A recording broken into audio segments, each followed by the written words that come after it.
강의 11강 밑에 저희 강의 써져 있거든요. 다 안 갖고 오셔도 되고 이제 11강만 갖고 오시면 되세요. 나는 알려준 대로 했는데도.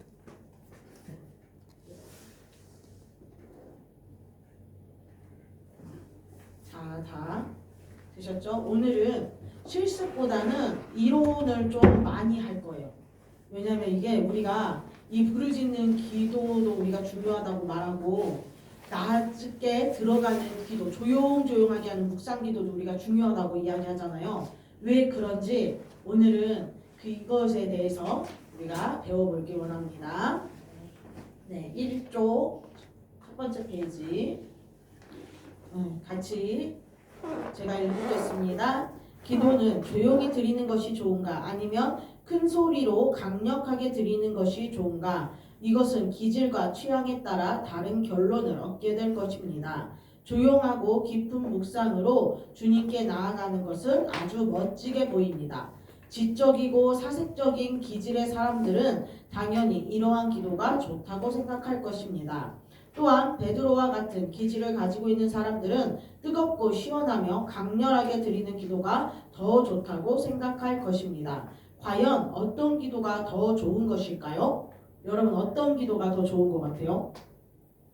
조용하고 깊은 묵상으로 주님께 나아가는 기도가 있고 또 뜨겁고 시원하고 강렬하게 우리가 부르짖는 기도를 하는 것처럼 하는 기도가 있는데 이 두 가지 중에 여러분은 어떤 게 더 중요하다고 생각하세요?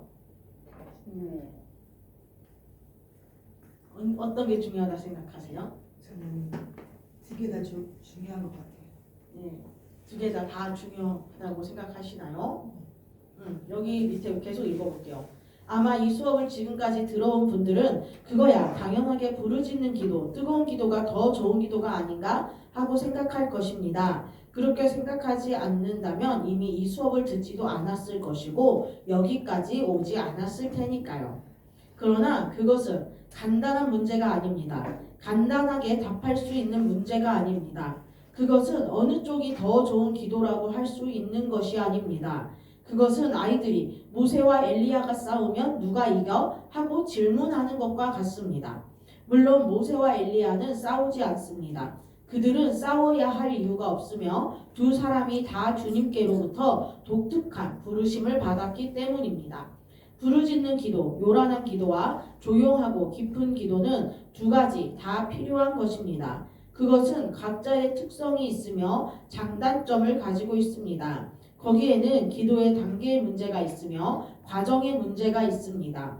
이러한 부분을 잘 파악하고 이해할 수 있으면 상황에 따라서 적절하게 어느 때에는 이 기도를 어느 때에는 저 기도를 사용할 수 있을 것입니다.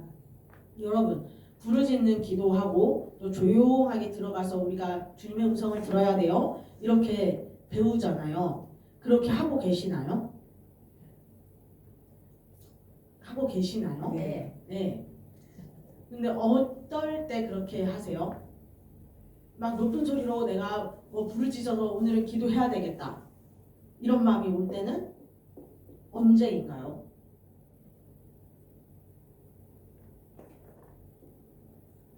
언제 그렇게 오세요? 저는 한 번씩 마음이 힘들 때, 울고 싶을 때, 그리고 너무 괴로울 때, 그럴 때 그렇게 큰 소리로 부르짖는 기도를 하고 그리고 그 기도가 끝나면은 또 그냥 조용하게 주님께 그 기도를 드려야 되겠다 해서 저는 조용하게 그렇게 기도가 들어가는 때가 많아요. 여러분도 혹시 그러신가요? 그러세요? 계속 우리가 또 그런데 여기에서 어떻게 이 문제가 우리가 중요한지 특성에 대해서 계속 저희가 읽어볼게요. 내게 있어서 이 문제는 아주 어려운 문제였습니다. 지금 생각하면 아주 간단한 문제이지만 실제로 이 두 기도의 특성과 장단점을 이해하고 적용하는 데에는 몇십 년의 시간이 걸렸습니다. 기도의 단계와 방향과 의미를 이해하는 데에는 몇십 년이 걸렸습니다. 기도에 대한 책을 읽고 기도를 배우는 것은 아주 쉬워 보이지만 그러나 실제적인 기도를 알기 위해서는 직접 기도를 해보아야 합니다. 직접 기도를 하고 훈련을 하지 않으면 아무리 많은 기도에 대한 책을 보아도 영적으로 도움이 되지 않으며 실제가 되지 않습니다. 그러므로 중요한 것은 직접적인 기도와 훈련입니다. 우리가 이거를 어느 때 이게 중요하고 또 어느 때 이거 내 상태가 부르짖는 기도를 했을 때의 내 상태, 또 묵상 기도로만 들어갔을 때의 내 상태, 이것들을 언제 여러분들이 발견하게 되냐면은 기도와 훈련을 많이 할 때. 우리가 계속 이야기하잖아요. 부르짖는 기도 이렇게 배우고 집에서도 한번 해보셔야 된다고 하잖아요. 계속 우리가 이 부르짖는 기도를 계속 끊임없이 기도를 할 때 이 기도가 이 톤에서는 내가 지금 무슨 기도를 하고 있구나. 지금 여기서는 좀 내가 톤을 낮춰서 깊은 묵상의 기도로 들어가야 되겠구나 라고 여러분들이 이제 자유자재로 이 기도를 하실 수가 있는 거예요. 여기서 똑같이 직접적인 기도와 훈련이 꼭 필요하다고 이야기를 하고 있어요. 계속 읽어볼게요. 나는 많은 시간이 지난 후에야 바로 이거구나 하고 느꼈습니다. 드디어 이제 무엇인가 좀 알게 되었다고 기뻐서 뛰었을 때는 기도의 훈련을 시작한 지 몇십 년이 지난 어느 날 밤에 깊은 시간이었습니다. 그 전까지 나는 이런 기도 저런 기도의 훈련을 하면서도 헤매기만 했습니다. 나는 영적으로 몹시 둔한 편이었기 때문에 한 가지를 깨닫고 배우기 위해서는 많은 실패를 경험하여야 했었습니다. 나의 기도 강하기 실패를 언급하자면 정말 긴 이야기가 됩니다. 그 중에서 발성기도와 묵상기도 사이에서 헤맸던 경험을 조금 나누고 싶습니다.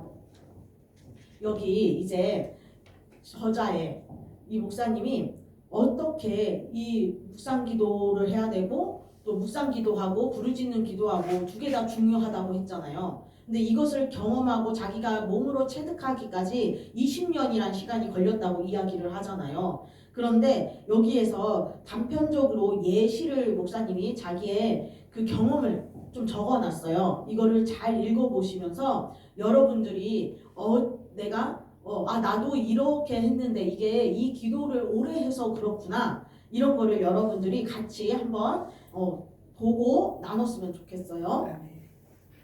계속 읽을게요. 나는 기질적으로 조용한 편이었습니다. 그러므로 부르짖는 기도나 발성기도와 같은 것은 하기가 어려웠습니다. 많은 집회에 참석하고 기도를 하였지만 소리를 내서 기도하는 것은 잘 되지 않았고 별로 시도하지도 않았습니다. 나는 은혜의 경험을 몹시 갈망하였고 주님의 임재를 추구하였지만 발성 기도를 별로 하지 않았기 때문에 주님을 가까이 경험할 수가 없었습니다. 그러다 몸부림 끝에 간신히 방언을 받게 되었고 그 이후에 조금씩 발성으로 기도할 수 있게 되었습니다. 소리를 내는 것이 주님이 임하시는 중요한 원리이며 통로라는 것을 이전에 알았더라면 그토록 많은 시간을 낭비하지 않았을 것입니다.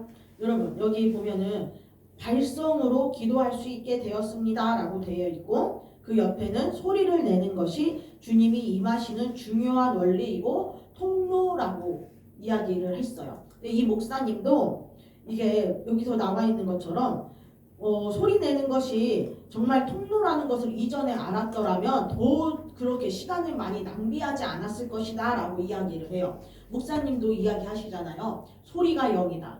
그래서 기도를 할 때 소리를 큰 소리로 하고 말을 할 때에도 우물우물 하는 게 아니라 큰 소리로 말을 하라고 이야기를 했어요. 왜 그러냐면은 말이 영이기 때문이에요. 우리가 어떤 사람하고 전화통화를 하고 그러면은 별거 아닌 말에도 힘을 받는 사람이 있고요. 굉장히 잘 나를 위해서 이야기를 해주고 뭘 해도 전화 소리만 들어도 기운이 빠지는 사람이 있어요. 카톡을 해도 그러고 기운이 빠지는 사람이 있는데 이게 뭐냐면은 말이 영이기 때문에 그래요. 우리가 어떤 소리를 내느냐에 따라서 이 영이 우리의 이 보이지 않는 세계에서 흐름같이 이 소리가 흘러요.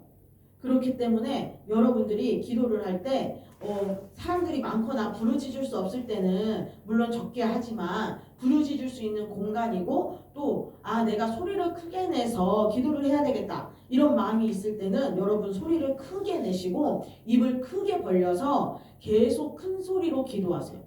그래야 여러분의 우리 전에 배웠을 때는 프리퀀시가 올라가고요. 여러분의 이 밑에 깔아져 있는 것들이 찬양이나 이 소리를 통해서 또 나갈 수가 있어요. 그래서 우리는 부르짖는 기도를 통해서 주여 하면서 이 밑에 것들을 끌어서 내보낸다고 하잖아요. 그런데 또 어떤 목사님들은 이걸 찬양 소리를 통해서 이 배에 성악가들이 배에 힘을 주고 하는 그런 이 소리를 통해서 찬양할 때 이게 영이 나간다고 표현하는 목사님도 계세요. 그래서 소리는 이만큼 중요한 거예요. 우리는 기도를 통해서 내뿜고 또 찬양을 통해서 내뿜는 사람도 있고 그렇게 다양한 방법으로 이 소리가 굉장히 중요해요. 그렇기 때문에 기도를 여러분 할 수만 있다면은 웅얼웅얼 이렇게 조용조용 하는 기도보다는 일단 발성을 통해서 이렇게 끌어올려서 부르짖는 기도를 여러분들이 좀 큰 소리로 하셨으면 좋겠어요. 그리고 사람들하고 대화를 할 때에도 또박또박 큰 소리로 조용조용하게 하는 것보다는 큰 소리로 해야 이 사람의 그 뭐라 그러지? 영역이랄까요? 이 힘이랄까요? 그런 거를 사람들이 전달을 받아요. 그렇기 때문에 우리 전에 막 그 성경도 녹음해서 올리잖아요. 근데 그때 소리를 조용조용 하는 것보다는 좀 힘찬 소리로 큰 소리로 하시는 게 여러분 좋아요. 우리 맨 처음에 이거 부르짖는 기도했을 때 그 마음을 실어서 성경 읽는 거 한번 해보셨죠? 성경 구절 읽는 거 읽다 보면 눈물도 나오고 그렇게 여러분 이 소리가 내가 말하는 게 내 귀로 듣잖아요. 그럴 때 이 마음에 울림이 있어요. 기도도 그러고 그리고 간절한 마음을 담아서 성경을 읽을 때는요. 여러분도 다 해보셨지만 이 감정이 울리는 이 차원이 다르다랄까요? 그래서 여러분들 기도도 이렇게 큰 소리로 내서 여러분들이 기도를 했으면 좋겠습니다. 계속 읽어볼게요. 2페이지 마지막 문단입니다. 소리를 내서 기도하기 시작했을 때 그것은 정말 놀라운 경험이었습니다. 나는 내가 가지고 있었던 많은 묶임들이 사라지는 것을 느꼈습니다. 망설이던 마음이 사라지고 담대함과 자신감을 얻게 되었습니다. 항상 우울하던 마음에 기쁨이 넘치기 시작했습니다. 별로 말이 없는 편이었는데 발성 기도를 시작한 이후부터는 말이 많아지기 시작했습니다. 말하는 것이 그렇게 재미있을 수가 없었습니다. 사람들을 대하는 것이 힘들어서 항상 혼자 있는 편이었는데 만남과 교제를 즐기게 되었습니다. 아무튼 성품적으로 많은 변화가 생겼고 삶도 많이 달라지기 시작했습니다. 삶은 즐거워졌고 나는 행복해졌습니다. 아무튼 많은 변화가 생겼는데 간단히 말하자면 소극적이었던 내가 적극적으로 활동적인 사람으로 바뀐 것입니다. 여기 소리를 내서 하는 기도는 여기 간단하게 말해서 소극적이었던 사람이 갑자기 적극적인 사람이 되고 말이 없던 사람이 말하는 걸 즐거워지게 되고 사람들과의 만남이 힘들어서 괴로웠던 사람이요. 사람들과의 만남이 즐겁고 이제 더 이상 그게 두려움이 없어져요. 그래서 부르짖는 기도를 하면 좋은 점이 일단 여러분의 마음에 담대함이 들어가요. 그래서 마음이 좀 힘들거나 또 여러분의 두려움이 많이 있는 사람들은 이 부르짖는 기도를 오래 하고 훈련을 많이 하다 보면은 여러분의 마음에 이 담대함이 들어와서 어느 것이든 다 이겨낼 힘이 생기는 게 바로 이 부르짖는 기도예요. 이제 3페이지. 그런데 문제가 생겼습니다. 발성 기도를 시작하고 많이 하게 된 이후에 긍정적인 변화도 많이 있었지만 이상하게도 별로 좋지 않은 열매들도 생기기 시작했던 것입니다. 이상하게도 내가 거칠어지는 것을 느끼게 되었습니다. 발성 기도를 하다 보니 기분이 흥겨워지고 들뜨게 되면서 자꾸 쓸데없는 농담도 하고 실수도 하게 되었습니다. 지적인 사역자들은 부흥사들 특유의 거들먹거리는 듯한 말투를 흉내내기도 하고 그들의 천박함에 대해서 비난하기도 합니다. 하지만 그들은 알지 못할 것입니다. 발성 기도를 하고 부르짖는 기도를 많이 하면 일시적으로 기분이 좋아지고 마음이 붕 뜬 것과 같은 상태가 되어 자꾸 농담도 나오고 실수하기 쉬운 그런 상태가 된다는 것을 말입니다. 나도 발성 기도를 하다 보니 기분이 흥겨워지고 술 취한 것과 비슷한 기분이 되면서 언어에 실수가 많아지게 되었습니다. 그러다가 사람들에게 상처를 주기도 하고 이상하게 사소한 일에 화가 치밀어 오르기도 하게 되었습니다. 참 이상한 일이었습니다. 처음에 발성으로 기도하기 시작했을 때는 참으로 자유롭고 행복하고 풍성한 느낌이 있었는데 시간이 지나면서 이상하게 내가 자꾸 거칠어지고 있습니다.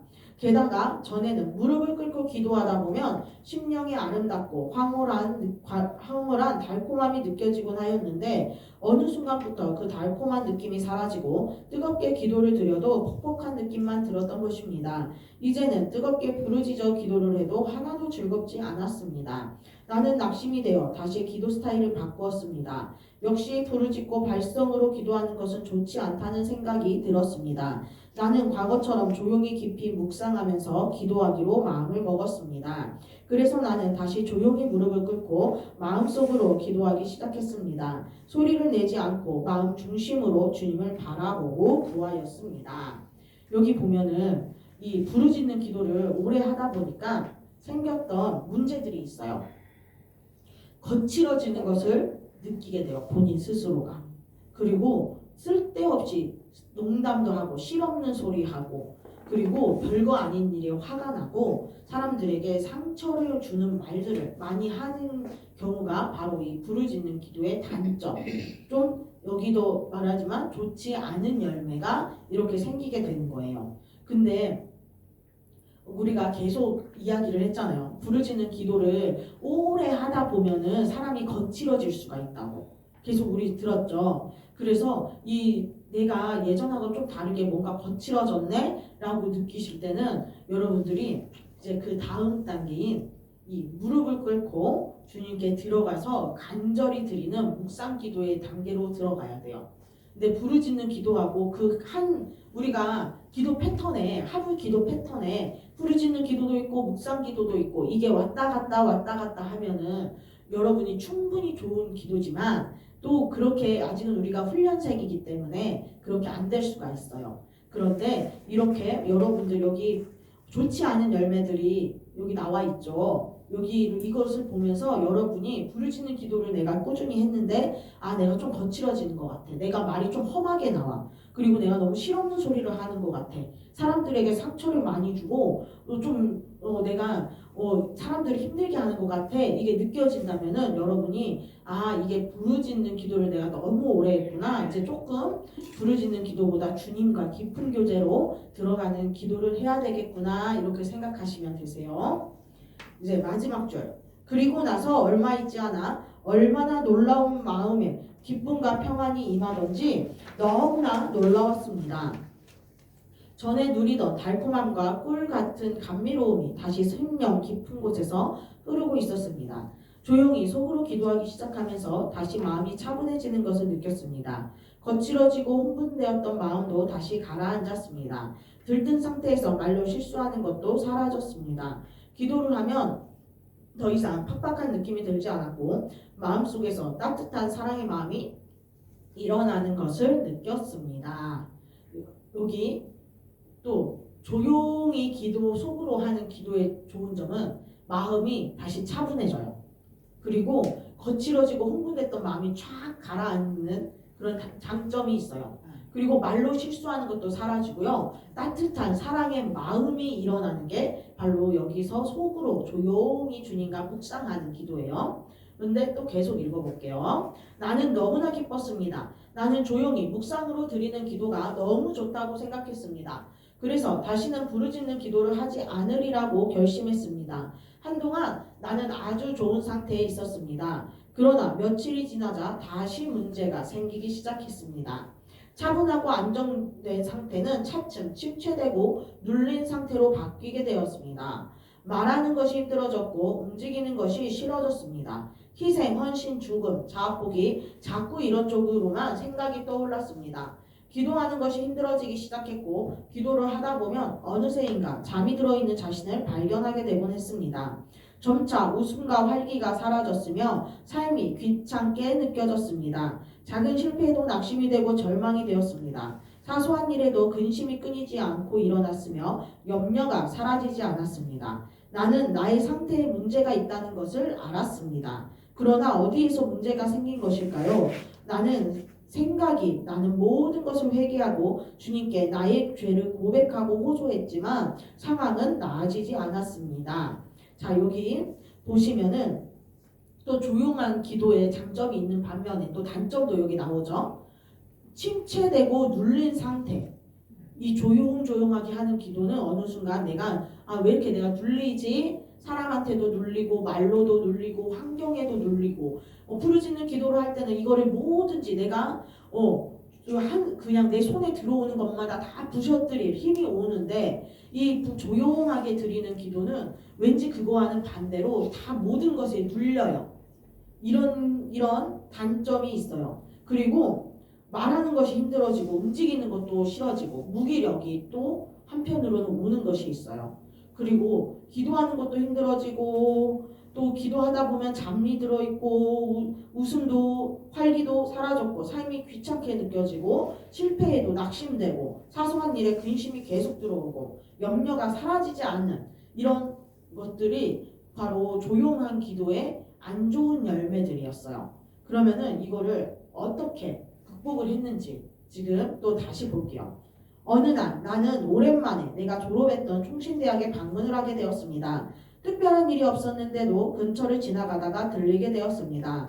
그때는 겨울방학 중이라 교정이 텅 비어 있었는데 나는 운동장에서 인상적인 모습을 발견했습니다. 어떤 선교단체의 지도자가 한 무리의 학생들과 함께 운동장을 뛰면서 외치고 있었습니다. 지도자가 외치면 학생들은 그 구호를 따라 같이 외치면서 뛰고 있었습니다. 먼 거리에 있어서 구호의 내용이 무엇인지 잘 알 수 없었습니다. 아마 이곳은 하나님의 땅이다. 한국은 하나님의 땅이다. 그런 내용을 강하게 외치면서 이 땅을 달라고 기도하고 찬양을 하면서 뛰는 것 같았습니다. 그런데 이상하게 멀리 떨어진 거리에서 그 모습을 보면서 가슴이 흥분되고 회복되는 것을 느꼈습니다. 그리고 깨닫게 되었습니다. 내가 한동안 부르짖지 않았구나, 외치지 않았구나, 입으로 강력하게 하나님의 능력과 영광을 시인하지 않았구나. 그것이 내 영적 침체의 이유였구나. 그것을 알게 되었습니다. 여기 영적 침체의 이유는 한동안 부르짖지 않아서 그리고 입으로 강력하게 하나님의 능력과 영광을 시인하지 않아서 계속 깔아앉는 시간이 있었어요. 계속 읽어볼게요. 나는 곧 기도할 수 있는 공간으로 갔습니다. 그리고 주님께 기도하고 부르짖고 외치기 시작했습니다. 오랜만에 주여 나의 하나님 하고 강력하게 외치기 시작했습니다. 곧 눈물이 뺨을 타고 흐르기 시작했습니다. 가슴이 터질 것 같은 감격과 기쁨으로 요동치기 시작했습니다. 나는 흐느껴 울면서 한동안 천국의 기쁨에 잠겨 있었습니다. 나는 다시 영적으로 회복되었습니다. 그리하여 한동안 너무 즐거웠습니다. 나는 강하고 충만해졌으며 자신감이 넘치게 되었습니다. 근심과 두려움은 사라지고 희망과 기쁨으로 가득하게 되었습니다. 하지만 며칠이 지나면서 다시 문제가 생기기 시작했습니다. 나는 다시 사소한 일에 화를 냈습니다. 그리고 유치하게 거짓말거리고 낮은 수준의 농담을 하는 등 진지하지 않은 모습이 나타나기 시작했습니다. 절제하고 조심하려고 해도 그러한 성향이 계속 올라오기 시작했습니다. 내가 왜 이러는 거지? 나는 다시 걱정이 되었습니다. 한동안 그렇게 지내다가 나는 다시 입을 다물고 침묵 기도를 시작했습니다. 그리고 한동안 잃어버렸던 내적인 평화와 안식이 임하는 것을 느꼈습니다. 나는 다시 행복해졌습니다. 하지만 그 행복이 오래 갔을까요? 조금 시간이 지난 후에 상황은 마찬가지가 되었습니다. 나는 다시 침체되었으며 활기를 잃어버리고 무기력한 사람이 되었습니다. 해결책은 무엇이었을까요? 역시 간단한 것입니다. 이러한 침체의 시간이 좀 더 지난 후에 나는 다시 뜨거운 발성 기도로 나아갔습니다. 그리고 다시 회복되고 조금 지난 후에 사나워지고 이런 식을 되풀이하였습니다. 여기 보니까 여기 이 목사님도 부르짖는 기도를 한동안 열심히 하다가 또 자신이 이게 부르짖는 기도에 부작용이 나타나잖아요. 거칠어지고 사람이 실없는 농담하고 있고 짜증나고 신경질 내고 이러다 보면 이제 딱 느껴요. 내가 부르짖는 기도를 오래 했어. 그래서 또 다시 바꿔야 돼 기도를. 어떻게? 묵상 기도로. 또 조용조용하게 또 기도를 오래 했어요. 그럼 또 어떤 부작용이 나타나요? 막 무기력하고 깔아앉고 힘이 없고 사람들 만나는 것도 싫고 이게 계속 반복됐대요. 여기 나와요. 밑에 줄 볼게요. 이렇게 묵상기도에서 발성기도로 다시 묵상기도로 이런 식의 방황은 20년 가까이 계속 되었습니다. 지금 생각하면 아주 간단한 문제인데 나는 20년 가까운 시간 동안 이 문제를 제대로 알고 해결할 수 없었습니다. 오랜 시간이 지난 후에야 나는 종합적이고 균형적인 시각을 가질 수 있었습니다. 그 오랜 세월 동안 반복하여 경험한 것은 발성기도는 영을 강하게 하고 기분을 상승시키지만 그것이 지속되면 영을 강팍하게 만드는 요소가 있다는 것입니다. 또한 묵상기도는 영을 부드럽고 섬세하게 만들지만 또한 영을 지치고 피곤하고 약하게 만들었습니다. 그래서 발성의 상태에 있었을 때에는 비전과 이상과 자신감 속에 있었고 묵상의 상태에 가게 되면 쉽게 무너지고 실망하고 좌절하곤 했습니다. 근데 여기 목사님은 20년을 자기가 체험을 하고 임상 실험을 거쳐서 부르짖는 기도만 오래 해도 안 되고 묵상 기도를 오래 해도 안 되는 거를 20년 가까운 시간 동안 이게 몸소 체험하고 터득하면서 배웠대요. 근데 우리는 너무 감사하지 않아요? 목사님이 나는 30년 걸렸어. 목사님은 30년 걸렸대요. 우리 목사님은 30년 걸렸답니다. 근데 여기 책으로 다 나와 있잖아요. 그래서 우리는 그 돌아가는 고생을 이 목사님이 이미 체험했고 우리에게 알려주셨기 때문에 우리는 그 돌아가는 시간을 절약할 수 있어요. 그런데 여기에 또 계속 읽어볼게요. 읽어보면은 또 어떤 내용인지 또 궁금해질 거예요. 또 읽어볼게요. 발성의 상태에 있었을 때는 쉽게 남을 정죄하고 판단하며 분노에 잠기기도 했습니다. 또한 묵상의 상태에 있었을 때는 자책에 빠지기도 하고 비전을 포기하고 낙심 가운데 있을 때가 많았습니다. 발성의 상태에 있었을 때는 일을 많이 해도 피곤한 줄 몰랐고 육체는 아주 강건한 상태에 있었습니다.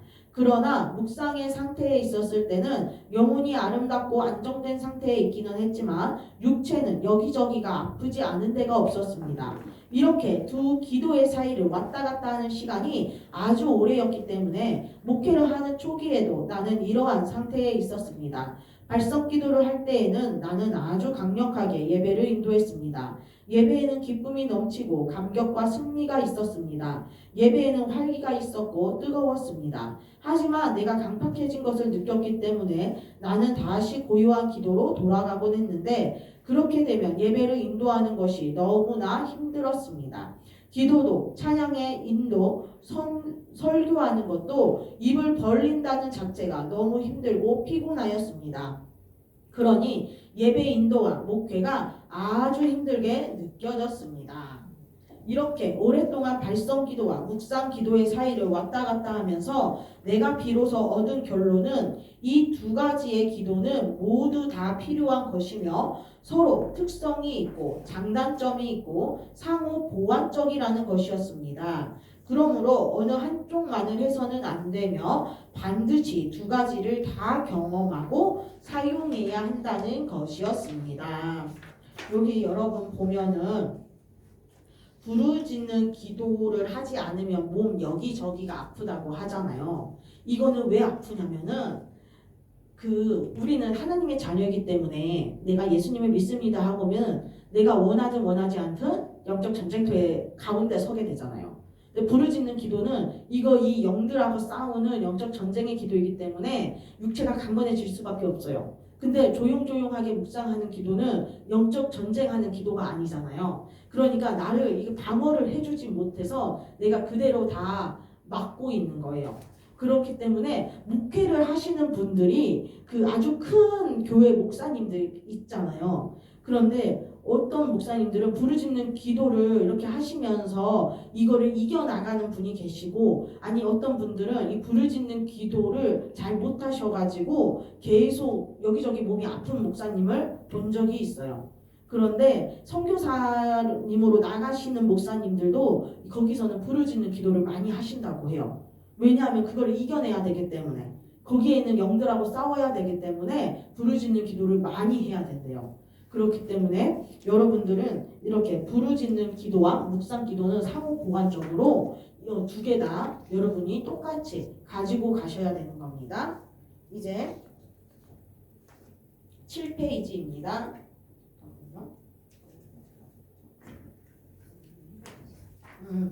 2페이지만 하면 끝나네요.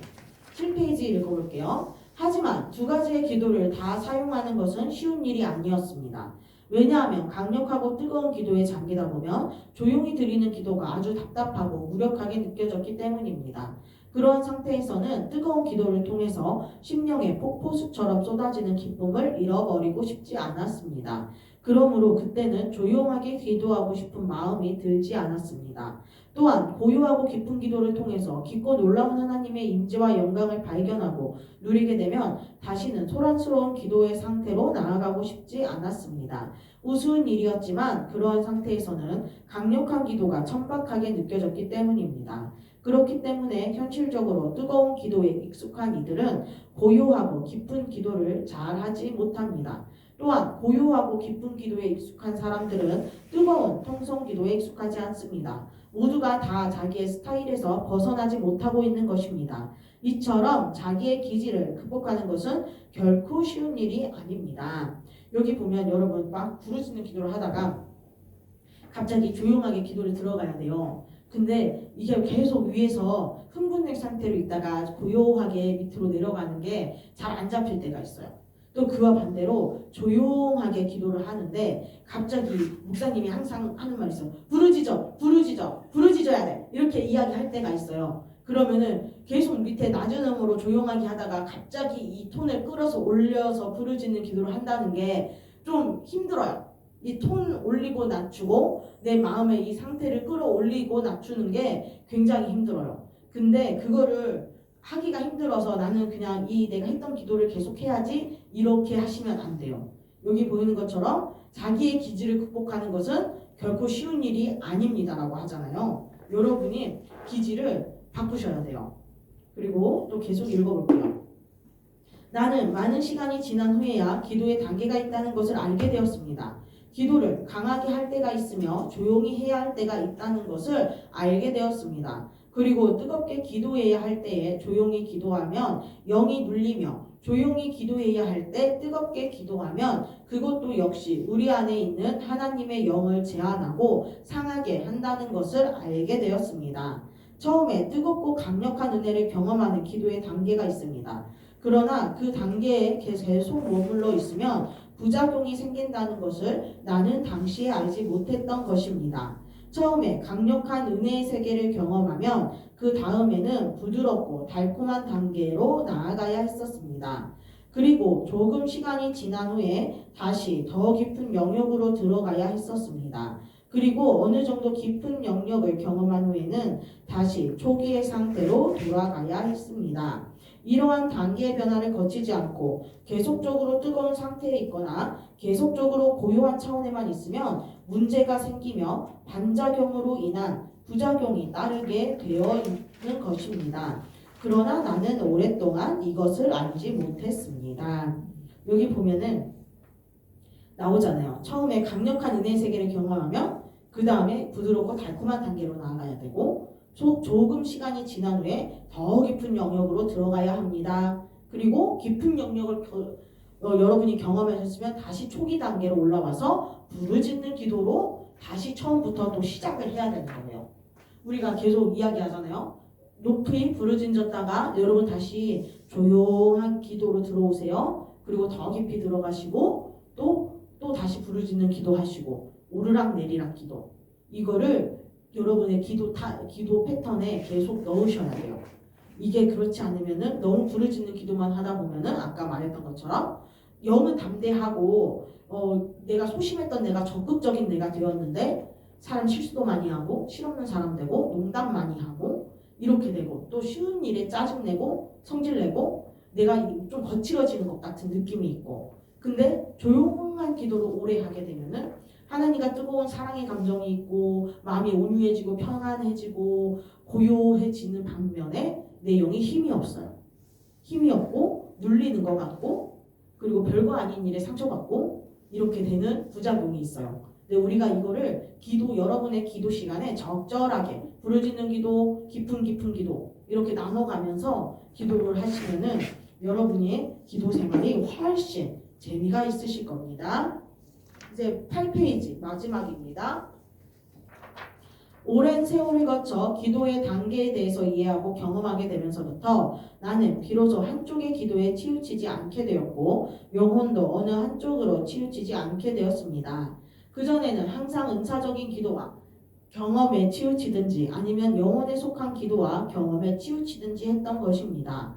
발성기도는 육을 자극하고 은사를 일으키며 묵상기도는 영혼을 일으키고 내적인 열매를 맺는 것을 나중에야 알게 되었습니다. 은사는 육체에 임하는 하나님의 능력입니다. 영혼의 경험은 육체가 아니고 속사람에 임하는 하나님의 은총입니다. 은사가 임할 때는 육신은 강건해지지만 속사람의 힘이 약해지므로 강팍해집니다. 영혼에 하나님의 은총이 임할 때는 아름다움과 거룩함과 섬세함이 나타나지만 육체가 약해지며 무력해지게 됩니다. 나는 오랜 세월이 지난 후에야 은사는 영적으로 애굽 단계에 있을 때는 나타나는 것이며 영혼의 충만함은 영적으로 가나안의 단계에 있을 때 나타나는 것임을 알게 되었습니다. 그리고 은사의 단계를 통과하지 않고 영적으로 가나안에 이르는 깊은 여정으로 가려는 것이 대부분의 영적인 고통과 위험 그리고 실족의 원인인 것을 알게 되었습니다. 이러한 영혼의 발전 여정에 대해서 간단하게 설명하는 것은 어렵습니다.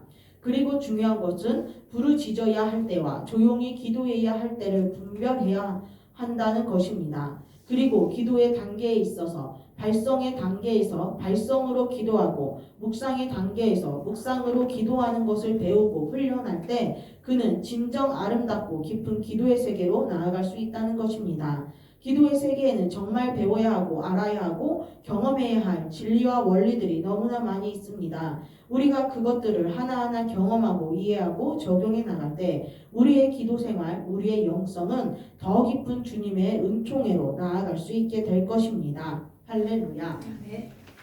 자, 여기 보면은 여기 나오잖아요.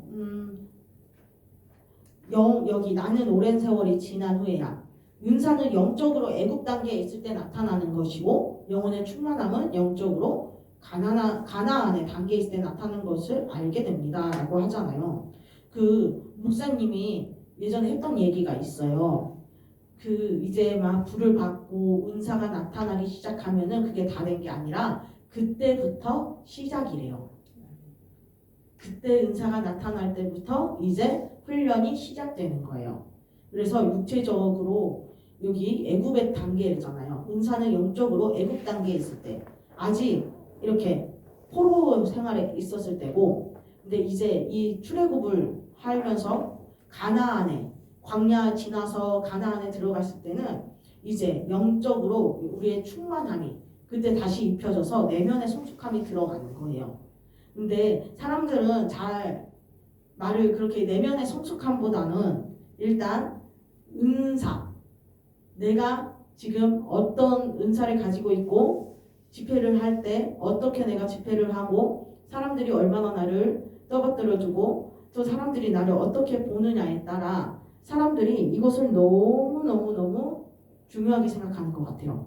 근데 제가 많은 목사님들을 제가 제 의지와는 상관없이 많이 보고 제 의지와는 상관없이 많은 집회를 참석도 해봤고 또 운영진에 들어가서 봤고 했잖아요. 근데 보면은 결국에는 주님이 저에게 깨닫게 하신 거는 뭐냐면요. 사람들이 저를 막 높여주고 이러는 거 저는 별로 안 좋아해요. 원래부터 안 좋아했는데 이런 의도치 않게 제 의지와는 상관없이 많은 사역하는 목사님들을 보고 집회를 계속 같이 하고 보니까 그거 아닌 것 같더라고요. 아무것도 아니에요, 여러분. 진짜 뭔지 모르겠는데 제 마음에 그래요. 아이고 그래봤자 저거 아무것도 아닌데 저거 아무것도 아닌데 내 마음에 뒤집어서 까나오는 거에 그 주님의 열매가 아니고 시기 질투 이런 것만 나오면은 아닌데 그게 너무 사람 거칠어지는데 아닌데 이렇게 제가 많이 알게 됐어요. 주님이 깨닫게 하셨고. 그래서 주님, 나는 만약에 하게 되면은요 절대로 그렇게 안 하고 싶어요. 저는 그렇게 기도를 해요. 근데 사람인지라 또 사람들이 치켜 세워주면은 교만이 스르륵 올라가기는 되잖아요. 근데 주님, 그렇게 안 되고 싶어요. 근데 저거 다 아무 소용 없잖아요. 주님이 땡 하면은 그냥 그걸로 끝나는 건데, 이 내 마음에 일단 이거를 주님, 이게 마음이 돼야 되잖아요. 마음이 주님의 성품으로 만들어져야 되잖아요. 그거를 제가 한 번씩 주님께 기도를 해요. 그렇기 때문에 여러분도 이 은사 능력 나타나는 것도 물론 중요해요. 왜냐하면 사람들을 주님께 이끌어 오는 단계이기 때문에. 그리고 그거보다 더 깊은 단계는 우리의 내면을 주님의 성품으로 바꿔야 되잖아요. 언제 우리 친구, 지금 대전에서 훈련받고 있는 친구하고 연락을 한 적이 있어요. 그래서 야, 예수 믿는 사람들이 돈이 더 없다 한다. 그리고 더 깎아달라 한다. 예수 안 믿는 사람은 그냥 하거든. 근데 자기 권사라고 하면서 난리를 쳐. 그랬더니 내 친구가 하는 말이요. 야, 예수 믿는 사람들이 더 악해. 그래, 난 예수 믿는 사람이라고 하면은 일단 예 알겠습니다 하고 그냥 일단 한 자리 깔고 들어가. 이런 말을 하더라고요. 근데 같은 예수 믿는 입장에서 그 말을 들으면은 솔직히 너무 예수님한테 미안한 거예요. 사람들이 맨날 예수 믿는 사람들은 맨날 가난하다고 더 깎아달라고 하잖아요. 근데 우리가 배워왔던 거는 뭐예요? 성경에서도 그가 가난하게 되심으로 내가 부유하게 되었다라고 고린도 후서에 나오잖아요. 근데 그 말씀을 믿지 않는다는 거잖아요. 자꾸 깎아달라고 하고 내가 돈이 없다고 하고. 올라온 목사님도 그때 그 말씀이 설교 시간에 지나갔던 말씀이 생각이 나는데, 그 교회 주인이 불교 신자래요. 코로나 때 월세를 깎아달라고 이야기를 하라고 주변에서 그러더래요. 근데 어떻게 불교 다니는 불교 신자한테 월세를 깎아달라 할 수 있느냐. 나는 하나님을 믿고 있는데 하나님은 능히 하실 수 있는데, 그래가지고 월세를 깎아달라는 말 안 하고 그거를 다 지불을 하고 주님이 그렇게 했다고 하잖아요. 그게 예수 그리스도인이라면 마땅히 그게 맞는 것 같은데 왜 우리는 자꾸 없다 하고 깎아달라 하고 그럴까? 그래서 저는 제 마음속에 생각하는데, 저도 장사를 하잖아요. 웬만하면은 깎아주면 좋죠. 사람 마음으로. 근데 될 수 있으면 안 깎으려고요. 왜냐하면 나는 가난한 자가 아니잖아요. 하나님이 나에게 부요함이 이미 임했다고 이 말을 하고, 우리가 성경 말씀이 여러분입니다 라고 이렇게 가르치고 여러분들은 배우잖아요. 그러면은 그거를 믿어야 되지 않겠어요? 그래서 깎아달라고 하는 거는 제 생각에 제가 그려놓은 이미지는 없어서 자꾸 한 푼이라도 내가 아끼려는 마음에서 깎아달라는 것 같은 마음이 제 속 안에 있는 거예요. 그래서 될 수 있으면은 막 깎아달라 해도 그냥 안 깎아줘요 하고 저는 그냥 계산해버리거든요. 왜냐하면은 그 어떤 믿음이 있냐면은, 아니 하나님이 나에게 그리스도인이면은 부유하게 하셨고 풍족하게 했는데 내가 뭐가 아쉽다고 저 사람의 그 돈을 1,000원이라도 깎으려고 해? 그냥 딱 주고 말아버려야지. 저는 그런 마음이어서 될 수 있으면 안 깎아요. 그리고 친구한테 가도 많이는 못 주더라도 26,600원인데 27,000원에서 나 3,000원만 줘 그러거든요. 친구 가게에 가도. 그래서 여러분들이 이렇게 나는 항상 부자, 우리 하나님은 부자, 내 아버지는 부자, 이런 마음을 가지고서 여러분들이 또 부유하게 살았으면 좋겠습니다. 네, 기도하고